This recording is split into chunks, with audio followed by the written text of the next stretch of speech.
नेपालले आफ्नो political transition पुरा गरिसकेको छ बट इकोनोमिक क्ल्यारिटी बिना नेपालको पोलिटिकल ट्रान्जिसन कहिले पनि सक्सेस हुन सक्दैन र यो पोलिटिकल स्टेबिलिटी सधैँ इन्कम्प्लिट नै रहिरहन्छ जुन हामीले विगतमा पनि देखिसकेका छौँ नेपालमा कहिल्यै पनि पोटेन्सियलको कमी थिएन र छँदा पनि छैन नेपालमा कमी छ त सिर्फ डिरेक्सनको दशकौंसम्म हामीहरूले नेपालको नेताहरूले देखाएको सपनामा भोट गर्यौं तर नेताहरूले जनताले देखेको सपना र नेपालको यथार्थ कहिले पनि बुझ्न सकेनन् 2 दशकसम्म 2064 सालदेखि नेपालमा धेरैवटा गभर्नमेन्ट्सहरू चेन्ज भए 2072 सालमा नेपालले नयाँ कन्स्टिट्युसन पनि पायो र डेभलपमेन्टको प्रमिसेस त कुरै नगरौँ हजारौं सपना बाँडिए तर हामी जनताले एउटा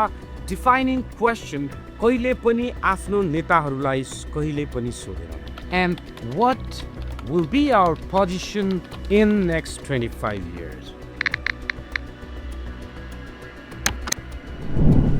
नमस्कार साथीहरू, स्वागत छ तपाईलाई द सेन्सिबल नेपालीमा।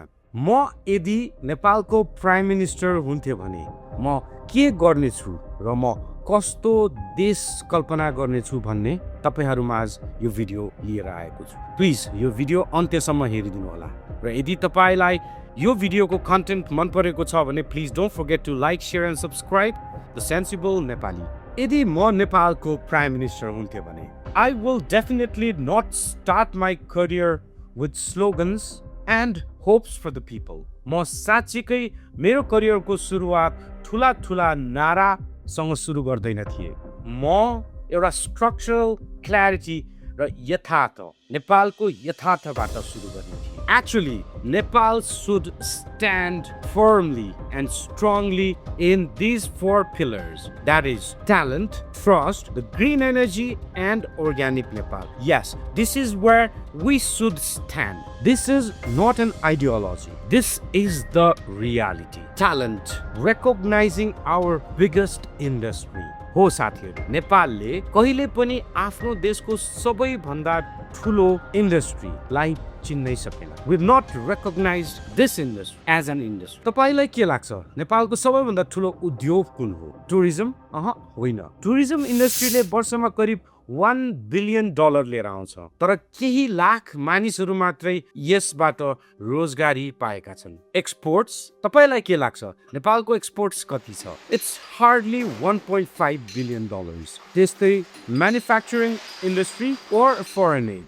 Yes. Do you have any guess? Nepal's biggest industry actually is the foreign employment. It's our people, those skilled labor, semi-skilled labor, and non-skilled labor. Remittance मार्फत वार्षिक $15 बिलियन नेपाल भित्रिन्छ, त्यो पनि legitimate channelsहरूबाट. This actually surpasses most formal sectors of Nepal. यद्यपि माइग्रेसनलाई नेपाली सरकारले आजको दिनसम्म पनि कुनै एउटा इन्डस्ट्री भनेर रेकग्नाइज गरिसकेको स्थिति नेपालमा आजसम्म पनि छैन।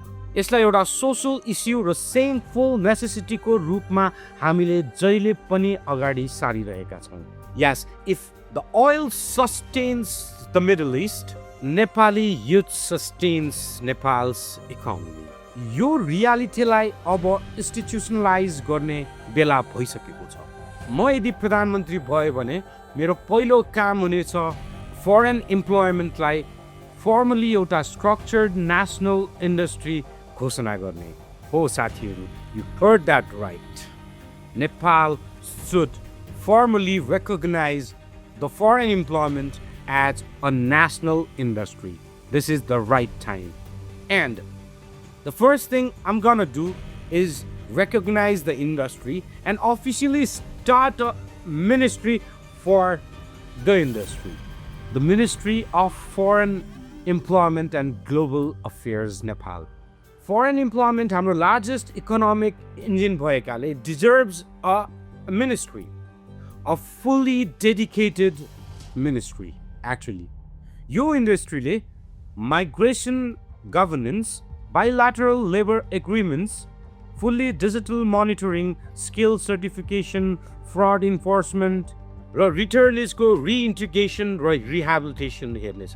त्यस पछाडि नेपालको माइग्रेसनले एउटा अर्को लेभल टच गर्नेछ। हो साथीहरू, त्यो लेभल हुनेछ organized, protected, and dignified. That's what we all want. The first thing that we'll do is recognize the industry and start a portal. नेपालको युवा, नेपालको जिम्मेदारी। यो एउटा fully digital migration system हुनेछ जहाँ accountability state regulated हुनेछ। Digital registration, सबै recruiters र foreign employers digitally दर्ता हुनै पर्नेछ। Standardized contracts, country-wise salary र benefits formats mandate गरिनेछ। Embassy validation, अब embassy को validation 2 working days भित्र अनिवार्य रूपमा हुनुपर्नेछ र त्यस पछाडि ministry clearance, strictly ministry approval बिना कुनै पनि labor demand अघि बढ्न सक्ने छैन। Transparent cost system and full payment reform, हरेक डिमान्डले visa, ticket, insurance, medical service charge र फाइनल सेलिङ प्राइसको कस्ट फुल्ली डिस्क्लोज गर्नुपर्ने हुनेछ। रिक्रुटमेन्ट कस्टलाई स्ट्रिक्टली 2 देखि 3 मन्थ्सको स्यालेरी क्यापमा राखिनेछ र कुनै पनि violation will be treated as a criminal offence. And final and foremost thing that needs to be happen is free visa, free ticket. यो एउटा स्क्याम हो। This needs to be cancelled. Most importantly, हामी cash base exploitation मोडललाई eliminate नै गर्नेछौँ। वर्कर्सले अब man पावरलाई directly pay गर्ने होइन, म्यान पावरले सरकारको सिस्टमबाट पेमेन्ट पाउनेछ। गभर्मेन्ट पुल सिस्टम मार्फत म्यान पावरको सर्भिस चार्ज डाइरेक्टली म्यान पावरको खातामा जम्मा हुनेछ, त्यो पनि डिजिटल्ली। वर्करले इम्प्लोइमेन्ट सुरु गर्छ र 3 महिनाको स्यालेरी गभर्मेन्ट पुल सिस्टममा कम्पनीले नै जम्मा गरिदिन्छ र त्यो 3 महिनाको स्यालेरी ट्याक्स कटाएर म्यान पावरको खातामा सिधै जम्मा हुन्छ, त्यो पनि गभर्मेन्ट अकाउन्टबाट। So the first thing after this service is implemented, we will make this thing very very transparent. अब कोही पनि नेपाली ठगिनु पर्ने छैन। The fraud system will be officially eliminated by this government. अब कुरा गरौँ यो मन्त्रालयको अर्को ठुलो कामको। यो मन्त्रालयले ग्लोबल नेपाली इन्भेस्टमेन्ट बोर्ड एउटा विभाग खडा गर्छ। अब रेमिटेन्सको पैसा ल्यान्ड स्पेकुलेसन्समा होइन, इन्भेस्टमेन्टमा परिणत गरिनुपर्छ र यो विभागले त्यही काम गर्छ। ग्लोबल नेपाली इन्भेस्टमेन्ट बोर्डले रेमिटेन्सको पैसालाई अब सोभरेन इन्भेस्टमेन्ट फन्डमा फर्मली च्यानलाइज गर्ने एउटा बाटो खोल्नेछ, जसले हरेक महिना नेपाली कामदारले विदेशमा जम्मा गरेको खुन पसिनाबाट कमाएको पैसा ग्लोबल नेपाली इन्भेस्टमेन्ट बोर्ड मार्फत नेपालको सोभरेन ट्रस्टमा इन्भेस्ट गर्ने मौका पाउनुहुनेछ। हरेक महिना तलबको सर्टेन पैसा त्यसमा डाइरेक्ट जाने प्रावधान पनि राख्नुपर्नेछ। ग्लोबल नेपाली इन्भेस्टमेन्ट बोर्डले के काम गर्छ? पहिला त यसले माइग्रेसन अर्निङ्सलाई सोभरेन क्यापिटलमा परिणत गर्छ, जसमा हरेक महिना हरेक कामदारले आफ्नो तलबले भ्याएसम्म लगानी गर्न पाउने हुनेछ।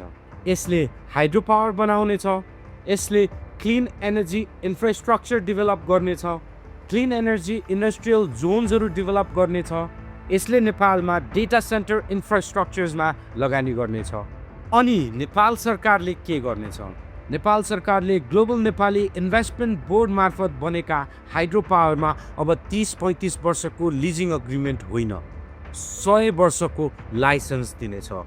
एनर्जी जेनेरेसन अब सोभरेन र लङ टर्म इन्भेस्टमेन्ट जसरी हेरिनेछ, सो द्याट नेपालको transportation fleet will be electric in the new industrial electric zones and hydro power will power the data centers all around the world. हामी माइग्रेसन रोकिनु पर्छ भन्नेमा छैनौँ, तर माइग्रेसन एक्सप्लोइटेसन आजैदेखि रोकिनुपर्छ। सो तपाईँ भन्नुहोला यसले त देशै बेचेर युवै बेचेर खाने भयो फेरि होइन। We've got plans as well for the heroes that powered the nation. So नेपालको हिरोजहरूको लागि we have 25 years of homecoming plan in 4 phases. First phase 0 to 5 years fraud रोक्ने, माइग्रेसनलाई डिजिटाइज गर्ने र रिक्रुटमेन्ट कस्टलाई क्याप गर्ने. Second phase 5 to 10 years रेमिटेन्सलाई sovereign इन्भेस्टमेन्टमा channelize गर्ने. 10 to 20 years plan डोमेस्टिक लेभलमै क्लिन एनर्जी र टेक जब्सहरू क्रिएट गर्ने. Phase 4 20 years abundant domestic opportunity मार्फत voluntarily homecoming enable गर्ने. So नेपालको माइग्रेसन अब सर्भाइभल होइन, स्ट्राटेजिक क्यापिटल फर्मेसन र स्किल सर्कुलेसनमा इभल्भ हुनेछ. And the foreign employment or the foreign migration will not be a permanent loss for the country. It will be our strategic move to make our country rich and prosperous. Trust. Trust बिनाको talent permanently देश छोडेर नै जान्छ. यो कटु यथार्थ पनि हो. आज हामीले देखि पनि सकेका छौँ. नेपालमा भएका धेरै ट्यालेन्टहरू अब ब्रेन ड्रेनको स्थिति आइसकेको छ. सिटिजन्सले कन्ट्रीलाई र ललाई ट्रस्ट गर्दा मात्रै देश बलियो हुन्छ. हामी ह्युमन टु ह्युमन कन्ट्याक्ट र फुल्ली प्रेडिक्टेड सिस्टमबाट फुल्ली डिजिटाइज सिस्टम बनाउने प्रयास गर्नेछौँ, जसले एउटा ट्रस्ट स्टेट बिल्ड गर्नेछ. ह्युमन डिस्क्रिप्सन र करप्सन घटाउनको लागि हामी नेपालका सबै सेवाहरू फुल्ली डिजिटाइज गर्नेछौँ. सो कोही पनि सेवाग्राहीले कर्मचारी भेट्नुपर्ने व्यवस्थाको अन्त्य गरिनेछ. तर सबैले फेरि डिजिटल सेवा लिन नसक्ने स्थिति पनि छ नेपालको. यो यथार्थ पनि हो. त्यसको लागि हरेक सरकारी अफिसमा एकजना सरकारी सहायता अधिकृत नियुक्ति गरिनेछ, जसको काम सरकारी सेवा सहायता दिने हुनेछ, जसले फुल्ली डिजिटाइज सिस्टममा लिएर जानको लागि हेल्प गर्नुहुनेछ. Time bound approvals, transparent licensing, digital land records र हरेक पब्लिक प्रोजेक्ट्सको लागि डिजिटल ट्रान्सपरेन्सी पब्लिक ड्यासबोर्ड्सहरू क्रिएट गरिनेछ. लङ टर्म इन्डस्ट्रियल फ्रेमवर्क्स मार्फत पोलिसी स्टेबिलिटी ग्यारेन्टी गरिनेछ र रेट्रोस्पेक्टिभ ट्याक्स चेन्जेसहरूको पर्मानेन्टली अन्त्य गरिनेछ. This is how we build the trust. 1. Fully digital governance. अब नम्बर 2, एडुकेसन रिफर्म पोलिसी. नेपालमा अहिले जताततै स्टेटले एउटा नागरिकको लागि सेन्स अफ सिक्योरिटी दिन नसकिरहेको स्थिति छ. हो, sense of security everybody needs that. अनि मात्रै देशमा करप्सन घट्छ, अनि मात्रै देशमा सुशासन कायम हुन्छ र नेपालको आधीभन्दा बेसी जनसङ्ख्याको डर स्वास्थ्य र शिक्षामा छ. शिक्षा, education reform. Every ward will have 2 schools, one a private school and a government school. But do not forget, the private schools will be fully monitored by the governmental organizations. होला, त्यसमा केही राम्रो होला प्राइभेट स्कुलमा, तर government school private school भन्दा कुनै पनि स्तरमा कमी आउने छैन. अनि एउटा आउँछ नेपालमा तेस्रो खालको स्कुल. एडुकेसन टुरिज्मको लागि एउटा ठुलो हेल्प पनि गर्छ. नेपालको हिल्सहरूमा will have a private boarding स्कुल्सको कन्सेप्ट पनि. That will be private. School owners should not worry about their businesses. They can carry on with their businesses operating private boarding schools around the hills of Nepal. We go to the university level. There will be no more affiliated colleges. The university education is actually a university experience as well. So नेपालबाट affiliation based colleges हरुको phase out हुनेछ. All our university will be autonomous. Renewable energy, agriculture innovation, industry collaboration, and foremost thing, all our universities will be research driven universities. And the most important thing, teacher, Teacher will be paid like no other in this whole country. But one thing, teacher's license that will be conducted by the national government of Nepal. To get the license, a person must be a teacher. साँच्चीकै teacher हुनुपर्ने छ. Healthcare as a national right. A productive nation should be healthy and should not fear about health expenses. So we've thought a plan. Nepal will have all the hospitals go cashless. Healthcare of a privilege होइन, it will be a guaranteed right. हामी income based contribution सहितको mandatory national health insurance introduce गर्नेछौँ, जहाँ low income house होल्डले full वा partial subsidies पाउनेछन्. Tobacco, alcohol र sugary बेभरेजेसबाट उठ्ने sin tax revenue directly health insurance बोर्डलाई अलोकेट गरिनेछ. नेपालका सबै डिस्ट्रिक्ट हस्पिटल, जिल्ला अस्पताल, प्रादेशिक अस्पताल अपग्रेडेड हुनेछन्. हरेक वार्डमा एउटा प्राथमिक उपचार केन्द्र हुनेछ, त्यसलाई पनि अपग्रेड गरेर हामी लिएर जानेछौँ. सबै मेडिकल प्रोक्युरमेन्ट्स अब डिजिटाइज हुनेछ. र the most important thing, when a child is born in Nepal, they will have a card, a digital health insurance number, or that can be integrated in national identity card number, which people get this once they are born. अनि एक व्यक्तिको health record अब centralise हुनेछ. चाहे कर्णाली स्वास्थ्य विज्ञान प्रतिष्ठानमा उपचार गर्नुहोस्, त्यहाँ जन्मिनुहोस्, या नेपालको टिचिङ हस्पिटलमा जन्मिनुहोस् या मेडिसिटीमा जन्मिनुहोस्, one person will have all the medical records in one file. Can be accessed from anywhere around Nepal. Fourth, national transportation reform. नेपालको ट्रान्सपोर्टेसन सिस्टम फ्रेगमेन्टेड र कार्टल ड्रिभन ट्रान्सपोर्टेसन सिस्टम चलिरहेको छ, जसले गर्दा इनएफिसियन्सी, करप्सन र lot of fuel dependency दिइरहेको पनि छ. जताततै रोड रेज छ, नेपालभरि ट्राफिक मिसम्यानेज छ. यो सबैको कारण हो ट्रान्सपोर्टेसनलाई प्राइभेटाइज गरिनु. अब नेपालमा त्यस्तो रहँदैन. ट्रान्सपोर्टेसन अब पोलिटिकल एउटा टुल हुने छैन, यो एउटा स्ट्रक्चर्ड industry हुनेछ. We will introduce a one model national transportation public limited company, जहाँ सबै existing private operators लाई equity conversion मार्फत merge हुने मौका पनि दिइनेछ. So if someone has a microbus, they can give that microbus to the public limited company and get shares, so that the drivers will get benefits, the system will be reformed, fully digitized, cashless, or even cash, and utmost thing, everything will be structured. There will be no fight in the streets anymore. And owners, they can get shares, they can have dividends, or the company will be publicly traded in the stock market of Nepal, so that they can sell their shares anytime they want and have cash. And everyone will be given that opportunity. So government public limited company that will be traded in the stock market, where all the existing private vehicle owners can give their vehicles and get back the shares. So the problem is solved. No more private transportation, private public transportation. So this will definitely build trust to the people, to the talent, to the citizens. Drivers will get the formal contracts, pension, and social security. सबै domestic hydropowerले नेपालभरिको transportation fleet global Nepali investment बोर्डले लगानी गरेको हाइड्रोपावरबाट सञ्चालन हुनेछ.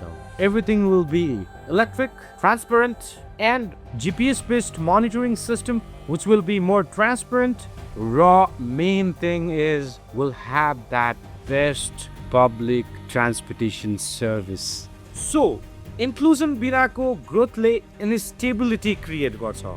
Women, rural communities, marginalized groups, र persons with disabilities like development processमा deeply include गरिनु पर्छ. Trust को fairness चाहिन्छ. Fairnessले stability build गर्छ. Now, the green energy. The green energy will be the backbone of our nation. Hydropower will no more be business. Hydropower will be our sovereign asset. अब hydropower project मात्र हुने छैन, it will be the national leverage and our sovereignty. Clean energy त्यो backbone हुनेछ जसले manufacturing clusters, transportation fleets, cold storage chains, agro processing facilities र सम्पूर्ण digital इन्फ्रास्ट्रक्चरलाई पावर गर्नेछ। नेपालले आफूलाई self reliant clean energy powered इकोनोमीको रूपमा अब पोजिसन गर्नेछ। हामी नेपाललाई ग्लोबल क्लिन एनर्जी टेक हबको रूपमा विकास गर्नेछौँ। यसको लागि हामी ग्लोबल ट्याक्स एक्सपोर्ट्सलाई जेरो ट्याक्स पोलिसी इम्प्लिमेन्ट गर्नेछौँ so that we can bring Google, Facebook, or all the multinational giants here in Nepal. We will have a clause that is at least 50% minimum guarantee of Nepali citizens. We will encourage data centers to come to Nepal and also build AI infrastructures. This is how we will create high-value jobs and bring back our brain back to the nation. The organic Nepal. मोडर्नाइजेसनले almost हाम्रो मौलिकता हराइसकेको स्थिति छ। त्यो मौलिकता हामीले कृषिमा पनि हराइसकेका छौँ।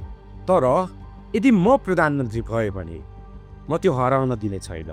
नेपालले hemp based textile industry globally lead गर्न सक्ने क्षमता राख्दछ, जसले म्यासिभ एक्सपोर्ट, रुरल इम्प्लोयमेन्ट क्राइसिसलाई ठुलो रूपमा एड्रेस गर्नेछ।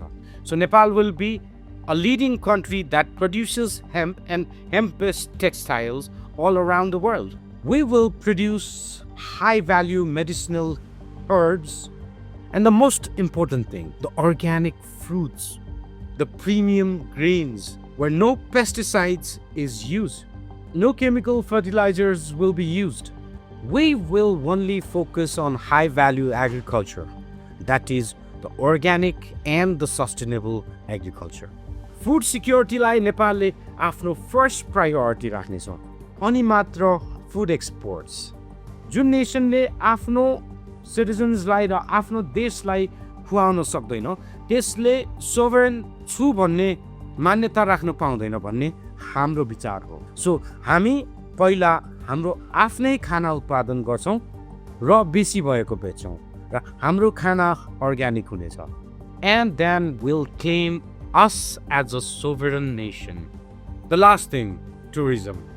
Tourism नेपालमा अबबाट uncontrolled mass entryबाट shift भएर cultural tourism, agriculture tourism, eco-tourism र responsible adventure tourism मा change हुनेछ.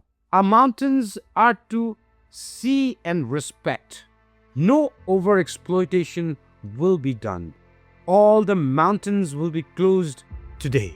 You see the mountains, you respect the mountains. You can't satisfy your ego going up in the mountains. So we will transform our tourism industry from uncontrollable mass entry towards sustainable, high value, and perfect tourism, where there is no overexploitation to any of the nature that exists in Nepal. So, agami 25 वर्ष, the next 25 years, this country will not run on slogans. It will be built on structure, and the structure is clear. Talent, trust, the green energy, and the organic Nepal. Yadi mo Prime Minister bhayo bhane, I'm clear in my direction. A nation powered by its people, governed by the trust, sustained by the clean energy, and rooted in its organic identity. This is not the emotional politics. This is the structural clarity. Nepal र नेपालीको जय होस्. The sensible Nepali. तपाईलाई video मन परेको छ भने please don't forget to like, share and subscribe. धन्यवाद.